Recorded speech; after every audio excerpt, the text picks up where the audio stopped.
go get them again. Welcome back to another unboxing first impression video on my channel. Today we are delving into the brand of Atelier Cologne, which left North America a while ago and fell off the face of the earth in our fragrance community. You know, I'm showing my age, but back in the day, when they were in Sephora's and they had their own little stand in Sephora's, they were fairly, fairly popular in our original fragrance community on YouTube, where everything was fairly fair. Like nobody was really pumping up Atelier more than it should be. You know, the free bottles and things like that. That didn't happen back then. So the ones that were getting love, like Pomelo Paradis, which I gave its flowers, Orange Sanguine, which I gave its flowers, this one as well. You know, Atelier was not overhyped. And that's the way it should be in the fragrance community, really fair fragrance reviews. Today we're talking about gold leather. And once in a while on my channel, you have a fragrance that I've had a long journey with. And what do I mean by that? I sampled this a long time ago, and it kind of shows you how much of a calculated, patient frag head I am, and I'll tell you more about it. But gold leather here, I felt, was the gold standard of Atelier Cologne. It was the pinnacle of Atelier Cologne. I did a Atelier month back in the day, and it was on my wish list since then. That's for my old heads out there. Remember Atelier month, where I wanted to do that almost like every year and just like delve into a brand? Atelier month ran long. They had more than 30. Like I got their sample pack and I think it was like 34 or something like that sample. So it ran like almost 2 months because I couldn't keep up. Yeah, this one was the hard one to source out. And I made a point to actually source out the old bottle of this. So ever since they left North America, this one has been kind of a hard one to get. And I really wanted the gold bottle, not the newest one. I think it's like in a blue bottle now. And this is where my patience kind of kicks in. And, you know, the more time goes, the more expensive the original bottle is. I found a mom and pop shop, I think it was in Laval, Quebec, where they were selling old bottles of these Ateliers. I guess they used to have Atelier Colognes in their shop, and they were still selling the ones that they had left, but they never put them on sale. So basically they had stock, and it's been a while. So I did spend a pretty penny on this one. It was actually a little higher than retail. Honestly, I think I paid a good amount, honestly. But finally I got it, and yeah, don't ask me if it's reformulated or not. I haven't smelled the newest one. I think on Fragrantica people do talk about it's reformulated. But honestly, for me, I don't usually do this, but it was just personal preference that I just wanted to get this specific bottle presentation. Us frag heads can be kind of a little weird bunch sometimes, and here's me admitting it, that there's a certain time and day that, you know, certain fragrance that I'll just go like, this is the kind of bottle I want.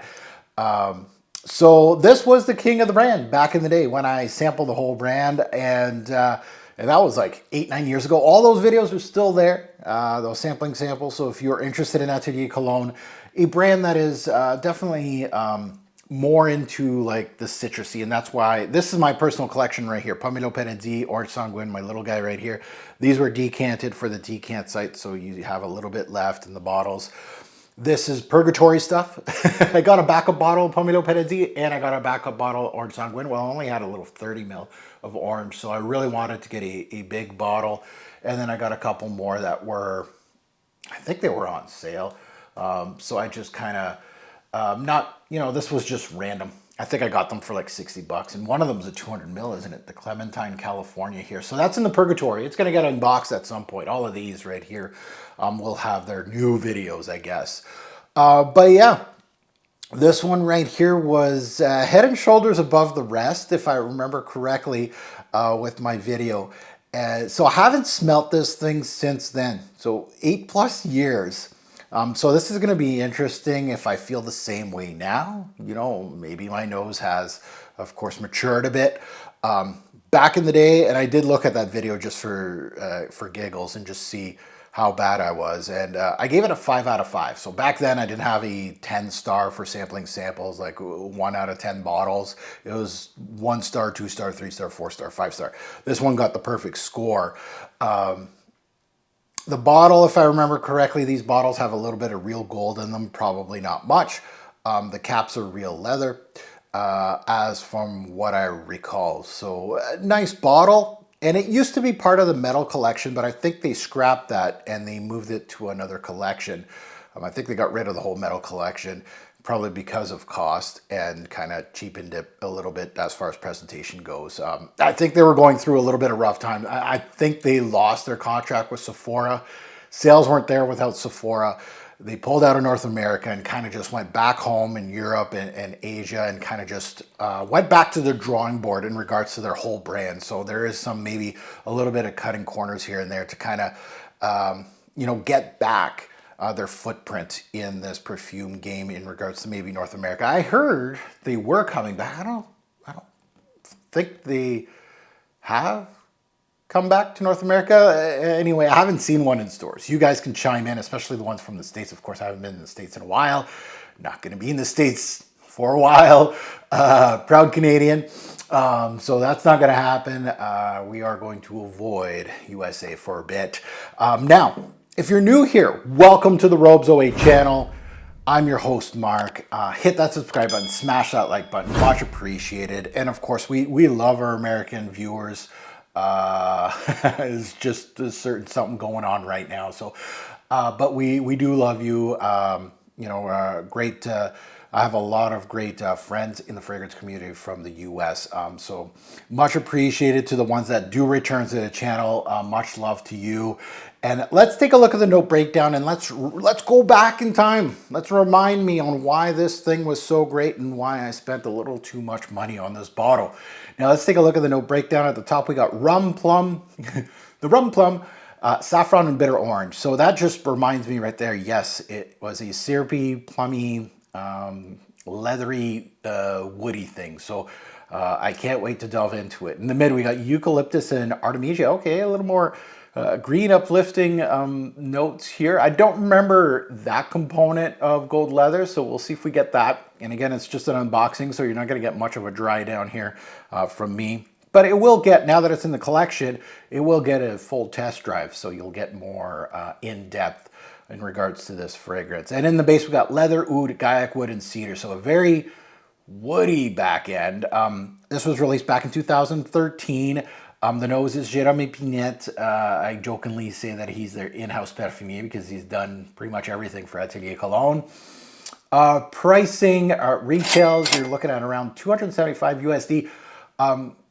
I did find a place in the US if you are interested. I can't tell you if it's going to be this bottle or the newest ones, but Beverly Hills Perfumery, great owner. They have it. They have a.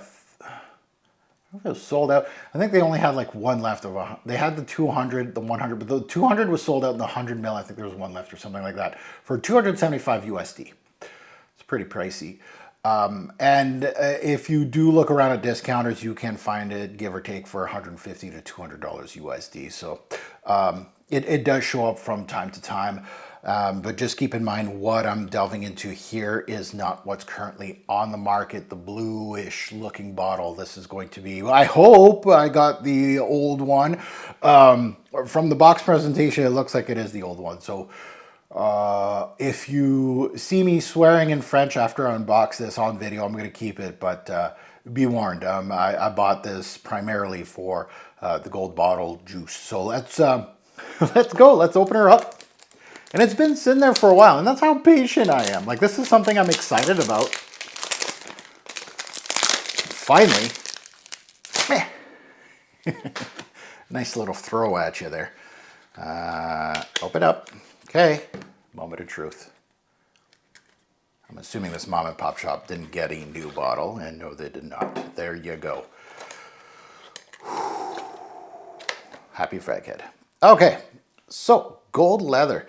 Wow, this bottle looks tiny beside these big guys. Okay, but 100 mils is just going to be enough of this. If I remember correctly from my samples, this thing was a little beast mode. So we're going to put it on strip, and then we'll put it on skin after. Some weak, kind of weak sauce atomizer. So let's sniff this one out. Let's see what we get out of gold leather. Oh, yeah. Oh, that plum. Ooh, that's nice. Yeah. Fruit. It's almost like a fermented plums. That's what it smells like. And that rummy kind of, it's not overly kind of, but it has like that syrupy quality, right? Like a boozy, fruity fragrance, I guess, but it's not overly boozy. But it's like compote. And a little bit of leather. Yeah. That's, yeah. So I like this one. I'm happy I finally got it in my collection. Yeah, this atomizer is weak sauce, but, oh yeah. Yeah.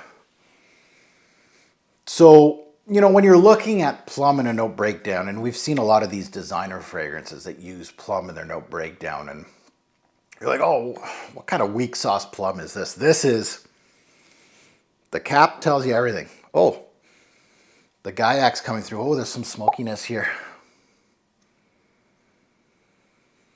Okay. Yeah. Oh, it's a lot more complex than I remember. I thought it was just a leathery plum, kind of, a little bit of a rum soaked kind of plum, but the Gaiac is much stronger than I recall. There's like a smoky, woody quality to the fragrance. It has some herbal tendencies as well lurking through it. Plum is your major player on 100%. The leather isn't that strong. See, I remember the leather being stronger than this Gaiac. The Gaiac's really, it's got a little bit of bite to it. What I love about this one, it's not your typical Atelier, and it's not soft, and there is a little bit of a citrus appeal. There's bitter orange in this one, but it's not a major facet as per their line, basically. But it has some spicy nuances as well. It's complex. It has some depth. It's great for fall, winter, rainy days. I think this would work perfectly. And it's not about, actually the leather is just an afterthought. I know it's in the name, but plum, Gaiac, rum, herbal qualities, spicy qualities, woody qualities, of course, some smokiness, and the leather is very suede-like. It's not about the leather, actually. Yeah, saffron is spicing this thing up now. Good woods, softer leather than anticipated. I don't want to say boozy, but it's like a fermented plum, like a dark drink, but forget the boozy kind of feel, like more of a, a mixture of that. You're going to make something, maybe like you're cooking, smashing up plums, and you're going to make some sort of dessert, but you haven't put the sugar yet.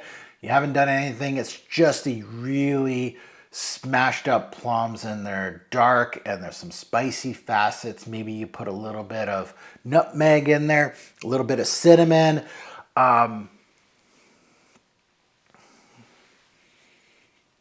this is beautiful. Huh? I was like, hey, I smelled something animalic, but I don't think so. Yeah, it's nice. It's not as, I don't remember if I said that it was like a balm on my skin, but it's not. It's strong, but it's not soft like a lot of Ateliers. It's stronger than that, but it's not a, leather oud from Christian Dior, like a balm, right? Like something that has a lot of push. but it's beautiful. It's softening up, but it's beautiful. A lot of complexity and depth here. So happy, first of all, that I got the gold bottle that I always wanted, right? And it's been 8+ years. There's my patience paying off finally. Thank you to that mom and pop shop that was very patient with me, doing my research and making sure that I'm getting the right product. And they had it. There's so many times, like if you were like a little birdie on my shoulder in the past 8 years, how many times did me and you go on the computers one morning and go, you know what? I'm gonna type in gold leather Atelier Cologne and put in like Canada, US, and try to find this gold bottle and someone that would ship it to me or get it close to. It's probably at least half a dozen times. Now that may not seem like much because I do that for a lot of fragrances. I have a big wish list, but finally got them in my collection. Very happy with it. It's very nice. Highly recommended. I don't know what the current gold leather smells like. My European friends could help me because it's definitely prevalent in Europe, and I think they have still shops in Asia as well. So a lot of you can tell us what you think. But if you do live in those countries and haven't really delved into Atelier Cologne, it's not a standout brand. It's not one of those brands that you just like banger after like 10 out of 10, 10 out of 10, 10 out of 10, all over the place. Great ones, right? No, but there is some solid scents in their repertoire. And this is one of them. I really like this. Oh, it's so warm, comforting, beautiful. Okay, so gold leather. Now that you heard my take, I'd love to see yours in the comments below, good, bad, and the ugly, right? You can totally disagree with me on this fragrance. And again, you won't hurt my feelings. Even though I think it's special, it's not it's not fact, it's my opinion. And you're not going to sway my thoughts on it. You're not going to say, oh, this is garbage, Mark. Why are you talking about it today? I don't care. You can say your piece on my channel. I'll leave it up. Yeah, I can't wait to see the comments. This is like a forgotten brand in Fragcomm. It's like l'artisan parfumeur. They fell off the side of the earth as well, perhaps for good reason. But no, they had some great scents at Artisan Parfumeur as well. Unfortunately, I don't know what happened with that brand, but this one I could understand why it's not as prevalent in our current community. So yeah, can't wait to see all your thoughts. And as always, a great or poor fragrance will make a lasting impression. Choose your scent wisely. And if you're looking for PLUM, this is on that short list. You have to check it out. Thanks for watching YouTube. Have a good one.